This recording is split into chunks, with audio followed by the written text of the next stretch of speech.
Hi guys, कैसे हो आप लोग। स्वागत है आप लोगों का मेरे यूट्यूब चैनल में। एक चौपाई बहुत ज़्यादा चल रही है जिसका अर्थ हर कोई निकाल नहीं पा रहा है। ढोल गमार शूद्र पशुनारी सकल ताड़ना के अधिकारी।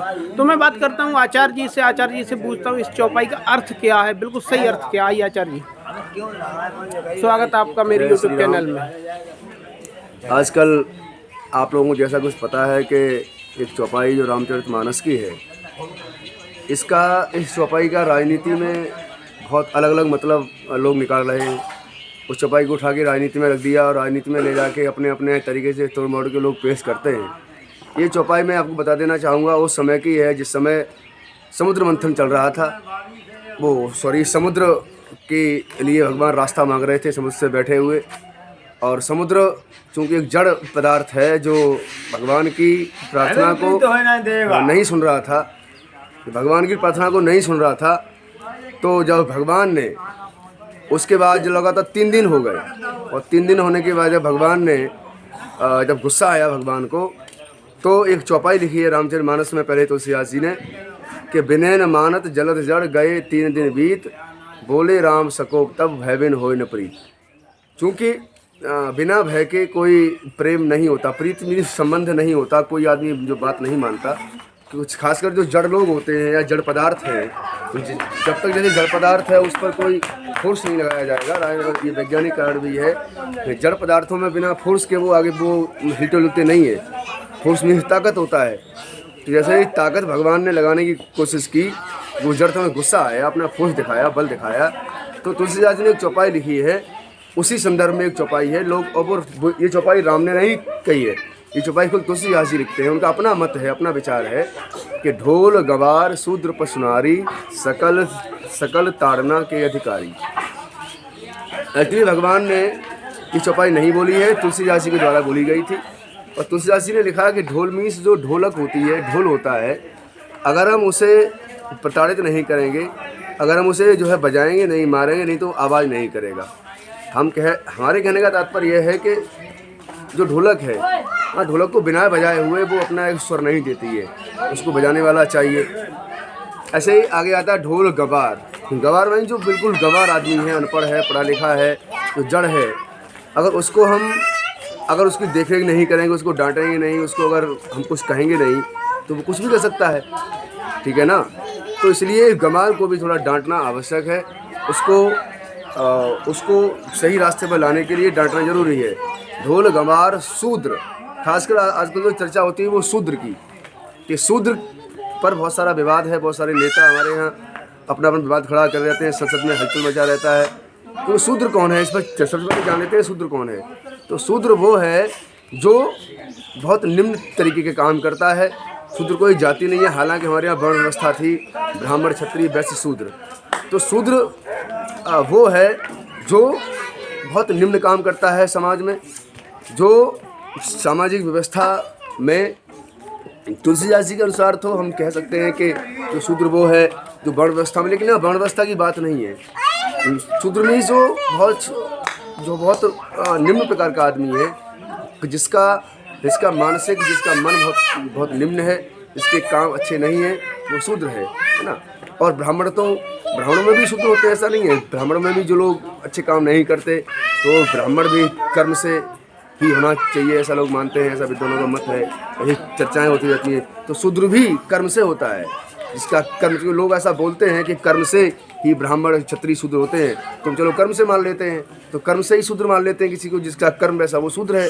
आप जाति से क्यों मान रहे हैं? जब आप ये बोलते हैं कि शूद्र ब्राह्मण क्षत्रिय वैश्य ये सब जन्म से नहीं कर्म से है, तो आइए हम कर्म से मानते हैं शूद्र को। तो जिसके कर्म शूद्र वाले हैं वो शूद्र है, वो किसी भी जाति का है। इस बात को ये मत मानिए कि हमारा ब्राह्मण ही ब्राह्मण है या शूद्र ही शूद्र है। शूद्र को आपने कॉन्वेंशनल बना दिया, आपने पारंपरिक शब्द नहीं है ये आज के युग में इसका शब्द का विवेचन हो चुका है, इसमें व्याख्या हो चुकी है, इस पर बहुत सारा विवाद भी है। इसलिए अगर आप ही ये मानते हैं कि शूद्र ब्राह्मण और कोई भी क्षत्रिय अगर जन्म से नहीं होता, तो शूद्र कैसे जन्म से हो गया? आप ब्राह्मण को कर्म से मानते हैं, तो शूद्र को जन्म से नहीं मान सकते ना, उसे भी हम कर्म से ही माने। तो चूँकि जिसका कर्म शूद्र का है वो शूद्र है, तो उसको हम डांट सकते हैं। वो ब्राह्मण में हो सकता है, वो क्षत्रिय में हो सकता है, वो हर जाति में हो सकता है। शूद्र की जो मानसिकता रखता है वो शूद्र है, ठीक है। तो उस शूद्र को डांटना उसको डांटना फटकारना आवश्यक है, अदरवाइज नहीं तो समाज की व्यवस्थाएं बिगाड़ देगा। समाज को जो है कुछ ऐसा करेगा जिससे समाज को नुकसान होगा। पशु अगर जानवर है, जानवर उद्दंड हो गया है, जानवर, हालांकि हमारे यहाँ जानवर किसी पर हिंसा का भाव नहीं होता, हमारे यहाँ सनातन धर्म में हिंसा भाव नहीं है, लेकिन फिर भी जानवर जो है अगर उसको हम थोड़ा सा प्रताड़ित नहीं करेंगे, थोड़ा सा उसे बांध के नहीं रखेंगे, अगर उसको हम थोड़ा सा देखभाल नहीं करेंगे तो वो निश्चित रूप से उच्च संकल्प हो जाएगा, वो निश्चित रूप से ऐसा समस्या खड़ी कर देगा हमारे सामने। तो जानवर को भी हमें उसे ट्रेन करना होता है। कुत्ता जैसे है, अब कुत्ते को आप देख लीजिए, हम कुत्ता छोटा लाते हैं और कुत्ते को जब पालते हैं छोटे से ही उसको हम प्रताड़ित करते हैं, उसे हम ताड़ना करते हैं, उसको हम दंड देते हैं कि इधर आपको पॉटी करनी है, यहाँ जाना है, बाहर टॉयलेट करनी है। तो ये क्या है, इसे प्रताड़ना ही। अगर उसे हम ऐसा ही छोड़ देंगे तो बड़े बड़े खतरनाक जो डॉग हैं, जो कुत्ते हैं, जो एनिमल हैं, वो आदमी को जिंदा खा जाएंगे। तो इसलिए वह ज़रूरी है कि हम लोग उस पर ध्यान दें। पशु हो गया, और नारी का प्रताड़ना का मतलब यहाँ पर है कि उसे हम अगर पढ़ाएंगे लिखाएंगे नहीं, उसे हम ट्रेन नहीं करेंगे, अगर किसी भी स्त्री को अनपढ़ छोड़ दिया जाएगा तो उससे कई पीढ़ियों का मामला है। उसके जो बच्चे होंगे, वो जहाँ से आई हुई है, या जो बच्चे उसकी जो पीढ़ी होगी, उसकी जो जनरेशन आगे होगी, उसको वो कैसे ट्रीट कर पाएगी। क्योंकि हम ये चाहते हैं कि हमारी देश की जो स्त्रियाँ हैं, जो नारियाँ हैं, वो काफ़ी महान हों, काफ़ी अच्छी हों, काफ़ी पढ़ी लिखी हों और विद्वान हो। और विद्वान कैसे होंगी, उनको प्रताड़ित का मतलब ये नहीं उनको मारना है, डांटना है उनको, या उन्हें डंडे से मारना है। प्रताड़ित करने का और भी शब्द है। प्रताड़ना मीन्स किसी को दपटना, डांटना, किसी को रोकना, किसी को गलत काम करने से रोकना, या किसी को हम सही मार्ग पर जो है लाना।